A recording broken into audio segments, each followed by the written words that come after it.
ओम शिव गोरक्ष गुरु गोरखनाथ मंदिर Ismailpur YouTube channel में आपका हार्दिक स्वागत है। आशा करता हूँ आप सभी स्वस्थ होंगे। जैसा कि आप सभी को पता है, नवरात्रे शुरू हो गए हैं आज से। तो आज नवरात्रों से जुड़ी एक महत्वपूर्ण जानकारी आपको देने जाना हूँ कि नवरात्रि जब संपूर्ण होते हैं तो कन्याओं का पूजन कैसे करते हैं, ताकि माता रानी आपकी की हुई तपस्या, आपकी 9 दिन की जो तपस्या है उसको स्वीकार कर सके। 9 दिन माता रानी के होते हैं, 9 दिन ही लोग व्रत करते हैं और तरह तरह से माता रानी को भोग प्रसाद देकर माता रानी को खुश करने की कोशिश करते हैं। कुछ लोग तरह तरह के हवन करते हैं, मंत्र साधना करते हैं, तरह तरह के भोग प्रसाद लगाते हैं। तो इन 9 दिनों में माता रानी को प्रसन्न करने के लिए लोग तरह तरह से पूजा पाठ करते हैं। भाई, कई लोगों के घरों में जैसे सप्तमी पूजती है, किसी घरों में अष्टमी पूजती है, तो किसी घरों में नवमी पूजती है।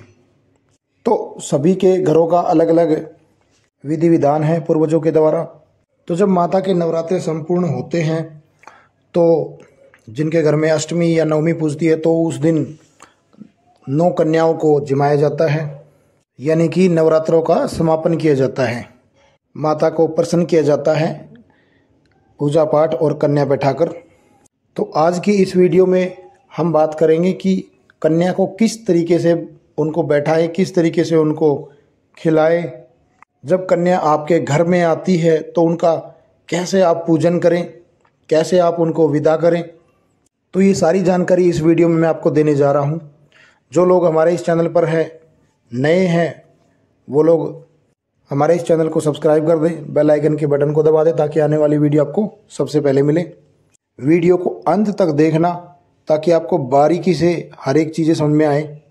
तो भाई, शुरू वाले दिन से लेके और आखिर का जो नवरात्रा होता है नवमी वाला, उस दिन तक ये 9 दिन माता के नवरात्रे होते हैं।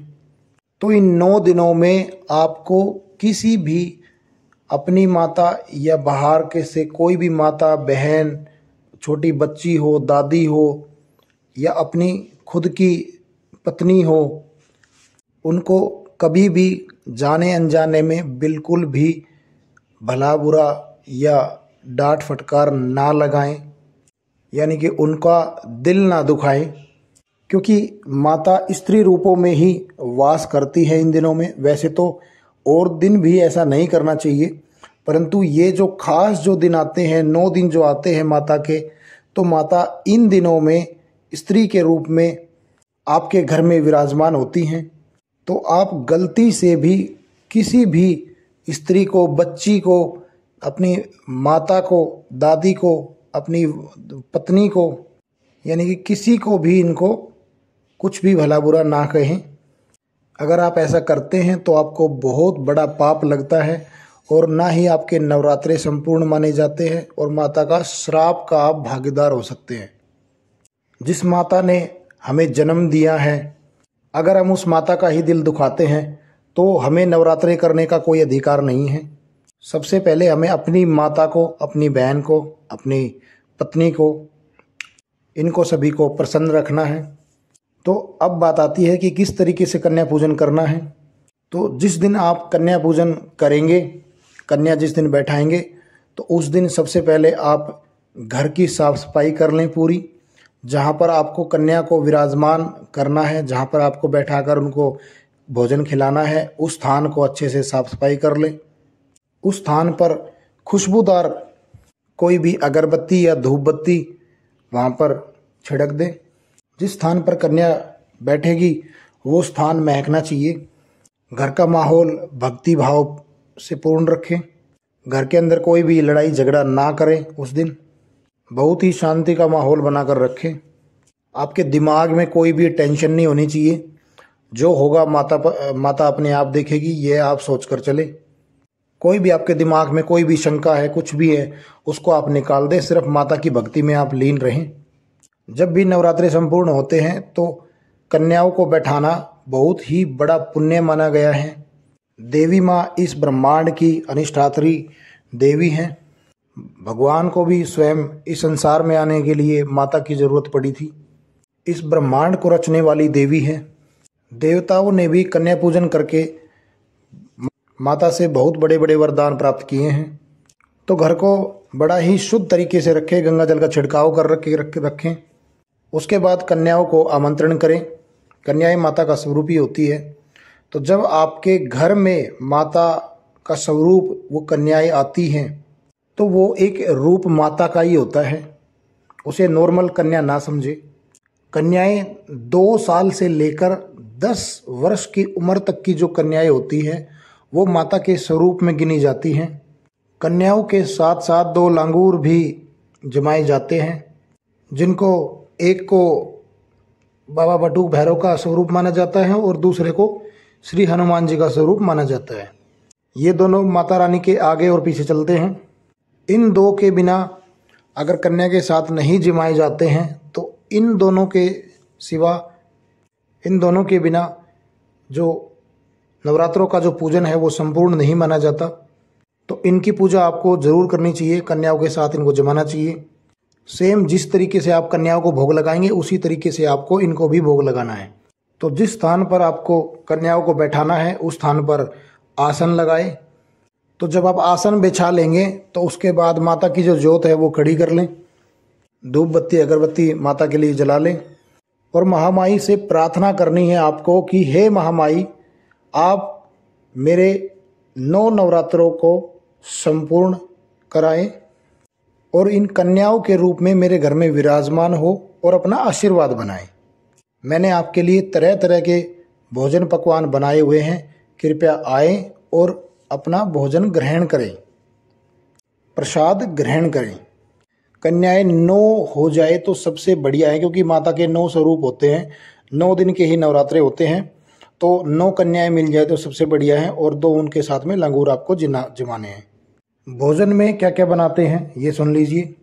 हलवा पूरी, खीर पूड़ी, काले चने और जो नारियल आपने कलश के ऊपर रखा था उस नारियल को फोड़ ले, उसके छोटे छोटे टुकड़े बना ले, क्योंकि वो भी कन्याओं को दिया जाता है। आलू की सब्जी आप सेंधा नमक के साथ बना सकते हैं और इसके साथ साथ फल कन्याओं को अर्पण करेंगे। जब कन्या आपके घर में विराजमान होंगी तो आपको एक बाल्टी में आपको पानी ले लेना है, साफ पानी लेकर उसमें थोड़ा सा गंगा जल डाल ले और सभी माताओं के पैर धोएं। यानी कि जो कन्या आपके घर में आई है वो माता का स्वरूप है, उनके आप पैर धोएं, चाहे वो आपके आस पड़ोस की है, चाहे वो आपके गांव की है, चाहे आपके कॉलोनी की है। उस दिन वो आपके घर में एक माता के रूप में विराजमान हो रही है, तो आप उनके चरण को धोएं। सभी कन्याओं को तिलक करें, उनको माता की चुनरी उनको भेंट करें और अगर हो सके बन सके तो उनको 16 श्रृंगार खुला हुआ, अलग अलग जो खुला हुआ आता है वो उनको 16 श्रृंगार अगर आपके सामर्थ्य के अनुसार आप कर सकते हैं। सभी कन्याओं को उनके आसन पर विराजमान कराइए। उसके बाद फूलों की माला उनके गले में पहनाइए। इसके साथ साथ हाथ में कलावा भी बांधे। फिर उनको भोजन यानी कि जो महामाई का जो प्रसाद आपने बनाया है वो उन सभी कन्याओं को खिलाएं।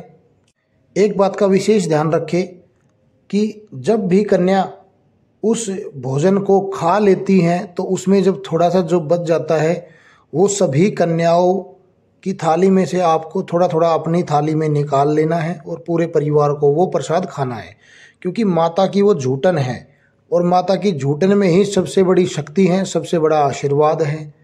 तो वो झूठन आप थोड़ी सी निकाल कर वो स्वयं भी खाएं और अपने परिवार को भी खिलाएं।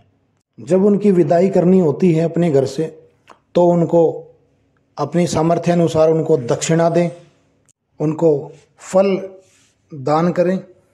जैसे 2 केले दे दिए, 2 सेब दे दिए, संतराएं दे दी।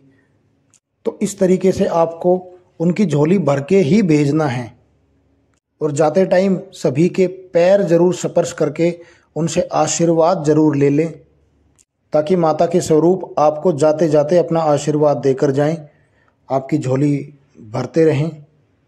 वैसे कन्याओं की विदाई का जो समय होता है वो बहुत ही महत्वपूर्ण समय होता है, जब माता की कृपा आपको प्राप्त करनी होती है। आप अंतिम जो विदाई का जो उनका समय होता है उसको बहुत ही महत्वपूर्ण समय समझकर चलें और पूरी श्रद्धा भाव से पूरी करुणा से, पूरी प्यार के साथ उनको अपने घर से विदा करें। साथ साथ में जो लांगूर आपने जमाए थे उनको भी सेम उसी तरीके से दक्षिणा दें और उनकी विदाई करें, क्योंकि दोनों स्वरूप माता के साथ चलते हैं, बाबा काल भैरव और श्री हनुमान जी महाराज, ये दोनों माता के आगे पीछे चलते हैं। कन्या के निकलते हुए समय माता रानी का जोर से जयकारा लगाएं और माता रानी से प्रार्थना करें हाथ जोड़कर कि हे माता रानी, हमने आपके 9 नवरात्रे जो किए हैं उनमें कोई भी हमसे जाने अनजाने में कोई भी गलती हो गई हो तो हमें माफ़ करें और हम पर अपना आशीर्वाद बनाएं। जो भी हमारे रुके हुए कार्य हैं उन सभी को बनाएं। घर में सुख शांति की कामना करनी है आपको, यानी कि जितना हो सके उन कन्याओं को माता का स्वरूप देने की कोशिश करें। सिर्फ उन कन्याओं से, माता के स्वरूपों से आपको सिर्फ आशीर्वाद लेना है, ना कि आप कोई लालच वाली कोई भी बात करें माता के सामने कि माता मेरा ये काम हो जाए तो मैं ये कर दूंगा, वो कर दूंगा। ऐसा आप बिल्कुल भी ना करें। अपने सामर्थ्य के अनुसार ही सारी चीज़ें करें। माता रानी से लास्ट वाले दिन समय याचना करें। आपसे जाने अनजाने में अगर कोई भूल हो गई हो तो उसके लिए माफ़ी दे, ताकि आपके अपने जो सपने हैं वो आपके पूरे हों, आपकी हर एक इच्छा संपूर्ण हो। तो ये थी कन्याओं से संबंधित महत्वपूर्ण जानकारी जो आप तक मुझे पहुंचानी थी। तो जो लोग माता को प्रसन्न करना चाहते हैं वो इसी तरीके से सेम करें।